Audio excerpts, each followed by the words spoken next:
Bonjour à toutes et à tous et bienvenue dans cette nouvelle vidéo. Aujourd'hui, je voulais vous parler d'un sujet qui me tenait à cœur. C'est le fait de trouver un petit job à côté de ses études. Donc pour celles et ceux qui ne me connaissent pas, je viens de terminer un master en histoire et j'ai toujours travaillé à côté de mes études et j'ai même toujours cumulé plusieurs emplois en même temps pendant mes études. Donc ça ne m'a pas empêché de réussir, mais voilà, je voulais vous donner quelques conseils pour justement que ça se passe au mieux, parce que c'est clair que c'est un certain sacrifice en fait de devoir travailler pour ces études. Vous avez moins de temps pour vous reposer, vous avez moins de temps pour vous, et vous avez moins de temps aussi pour réviser, malheureusement parfois. Donc déjà, warning, c'est vraiment important que je le dise, c'est des conseils pour les personnes qui ont le luxe de les appliquer. La précarité étudiante peut être terrible, j'en suis vraiment consciente et j'en suis vraiment désolée si vous vous retrouvez dans cette situation. N'hésitez pas à vous rapprocher des différentes associations qui peuvent se trouver autour de vous.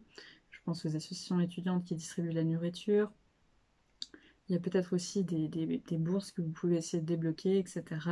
Mais en tout cas, ne regardez pas cette vidéo en pensant trouver des conseils si dans votre situation vous n'avez pas le luxe de choisir de travailler. Vous n'avez pas le luxe du pourcentage d'heures que vous devez faire, etc.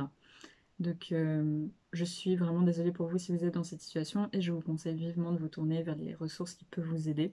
Cette vidéo n'est malheureusement pas faite pour vous. Donc par rapport à cette question, maintenant pour les personnes qui voudraient avoir un petit job, qui même en ont besoin pour vivre, mais qui peuvent avoir une certaine marge de manœuvre, donc je sais que c'est très dur et c'est mon premier conseil, c'est de vous dire que ce sera difficile. À moins que vous trouviez vraiment le job parfait où vous pouvez réviser toute la journée pendant que vous travaillez parce qu'en fait vous n'avez rien à faire, ce qui est un peu magique mais qui n'arrive pas en général, sauf si vraiment vous trouvez la perle rare et n'hésitez pas à me le dire en commentaire, ça m'intéresse aussi fortement. Mais dans tous les cas, ce sera difficile.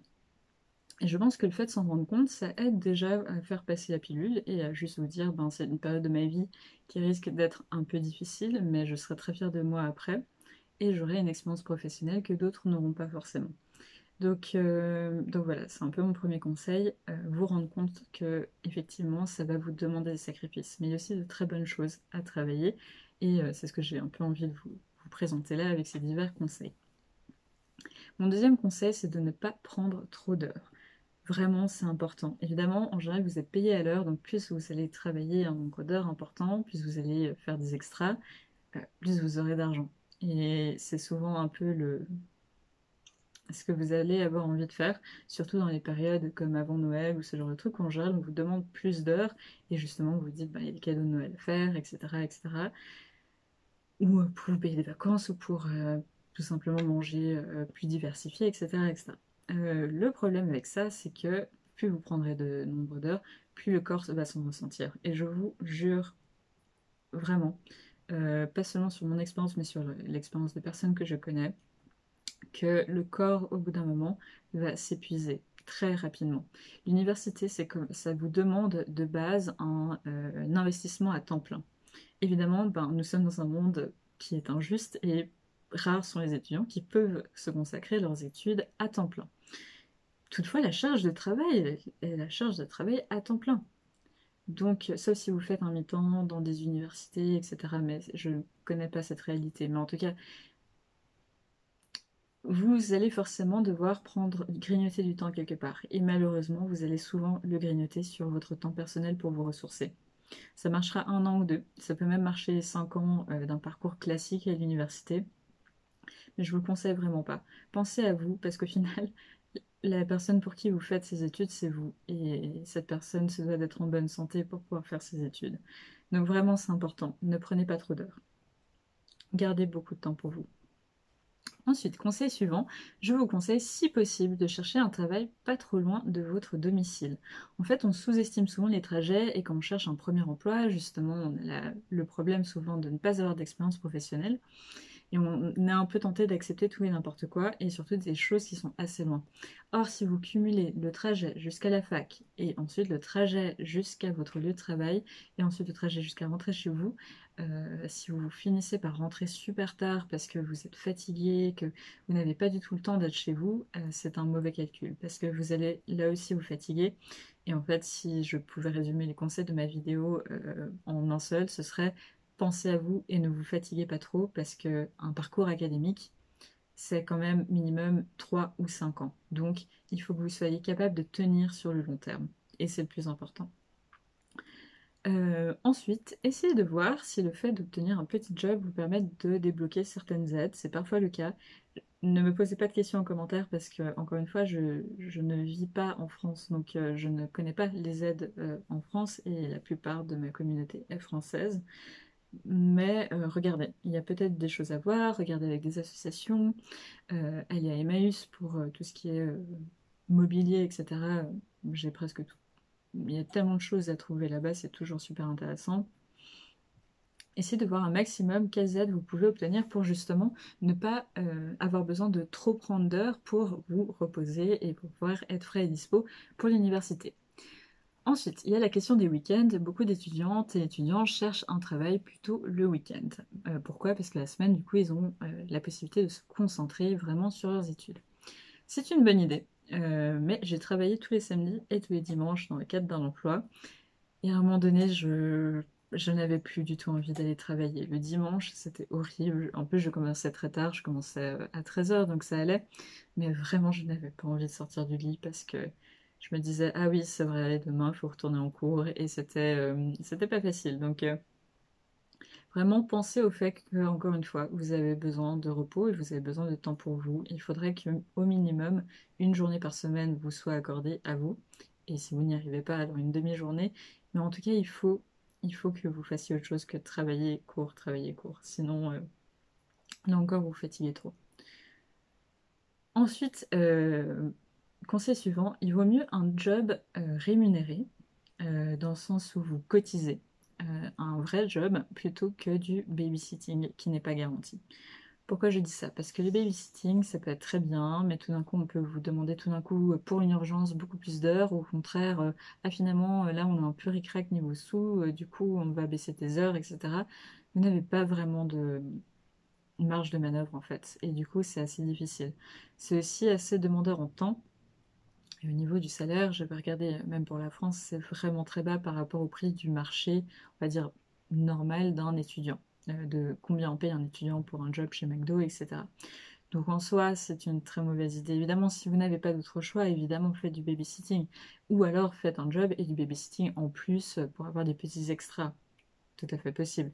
Mais essayez de faire en sorte que ce type de jobs, qui sont vraiment des jobs de particulier à particulier, je pense aussi au répétitoire, au fait de donner des cours privés, faites en sorte que ce ne soit pas votre revenu principal.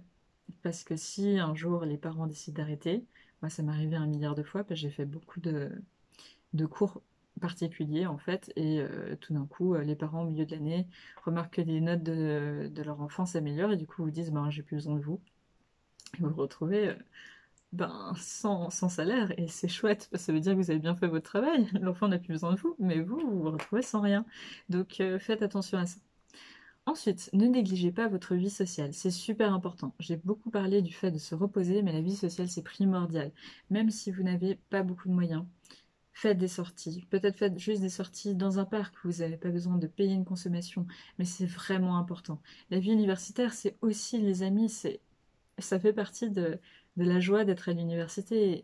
Ne vous privez pas parce que vous n'avez pas forcément les moyens et parce que vous travaillez beaucoup à côté. Je vous jure que c'est important et ça vous permet de vous ressourcer. Ensuite, essayez de prendre des vacances.